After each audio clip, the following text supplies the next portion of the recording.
जहां वो पेशाब करने के लिए जोर लगाते हैं तो वीर्य स्खलित होने लगता है थोड़ी थोड़ी मात्रा में। ये हस्त मैथुन करने वालों का प्रधान चिन्ह है। इसका परिणाम यहां तक हो सकता है कि पुरुषत्व का नाश होकर नपुंसकता आ सकती है। हाथ पैरों के जोड़ पर बिना किसी कारण के दर्द होना, कमर में, गांठ में, जहां संधियां हैं, अस्थियों का जोड़ है, वहां दर्द होने लगना। सर में जरा भी विचार करने पर दर्द पैदा हो जाना, किसी विषय पर विचार कर या मंत्र में ध्यान कर तो सर में दर्द होने लगना।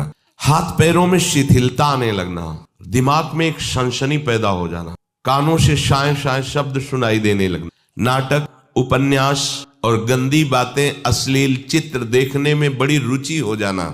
सावधान होकर श्रवण करें। ये हस्त क्रिया है, स्त्री हो चाहे पुरुष हो, बच्चा हो या बच्ची हो, उसको नष्ट कर डालता है।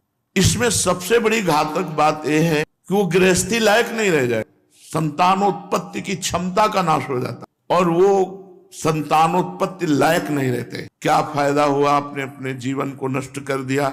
थोड़े ही दिनों में sugar, blood pressure high low, स्वप्न दोष, मधुमेह आदि बड़े बड़े रोग हो जाते हैं। ये रोग इसी से होते हैं। जितना अधिक पुष्ट ब्रह्मचर्य होगा तो ये श्वेत कीट बलवान होते हैं, इतने बलवान हो जाते हैं कि विष को भी पचा जाएगा। श्वेत कीट अर्थात ब्रह्मचर्य ना निकले तो उसमें इतनी क्षमता होगी कि वीर भी अगर पुष्ट होकर के मजबूत हो गया तो विष चला जाए तो वो भी उसको मार नहीं सकता, इतनी क्षमता ब्रह्मचर्य में है। हस्त क्रिया से जो वीर्य नाश होता है उससे सबसे पहला धक्का दिल को लगता है। दिल का कमजोर आदमी, स्मृति शक्ति नष्ट होने लगती है। क्या कहा था, क्या सुना था, क्या कोई कार्य था, सब विस्मरण होने लगता है, दिमाग कंट्रोल में नहीं। हस्त क्रिया करने वाले की बहुत निंदनीय स्थिति हो जाती है। सबसे प्रार्थना करते हैं इस क्रिया को बिल्कुल कसम खा के बंद कर दो, नहीं जिंदगी जीने लायक नहीं।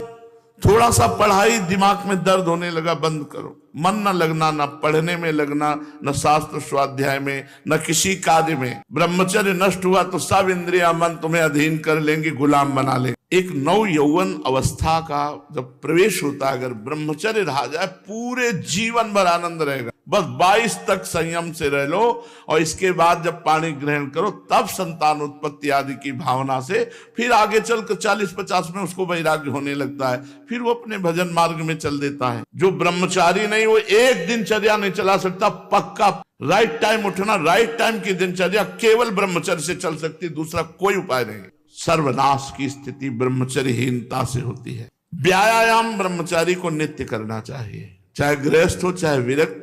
थोड़ा शरीर का व्यायाम अत्यंत आवश्यक है। ब्रह्मचर्य के बिना कोई भी किसी भी डिपार्टमेंट में वो आगे नहीं बढ़ सकता, चाहे गृहस्थ हो, सबके लिए ब्रह्मचर्य अत्यंत आवश्यक है। ब्रह्मचर्य में जीवन परम पुरुषार्थ में, अध्यात्म में जीवन है। जो ब्रह्मचर्य धारण नहीं करते हैं वो न सदगृहस्थ बन पाते हैं। लौकिक पढ़ाई या लौकिक उन्नति, इसके लिए भी ब्रह्मचर्य की अत्यंत आवश्यकता है। ये भोग बुद्धि जब तक हमारे हृदय में बनी रहेगी तब तक लौकिक पारलौकिक उन्नति नहीं होगी। आज बड़ी दुर्दशा है कि ब्रह्मचर्य का खिलवाड़ बनाकर नाश किया जाता है। अष्टमैथुनों के द्वारा ब्रह्मचर्य का नाश होता है। पहला अष्टमैथुन में किसी जगह आपने पढ़ा काम संबंधी बात, या आपने किसी जीव को भोग करते हुए देखा, या हमने चित्र गंदा देखा या चलचित्र देखा, जो आज सिनेमा आदि में, मोबाइल आदि में आप सर्च करके देखते हैं बहुत। ये सबसे पहला अष्टमैथुन में है।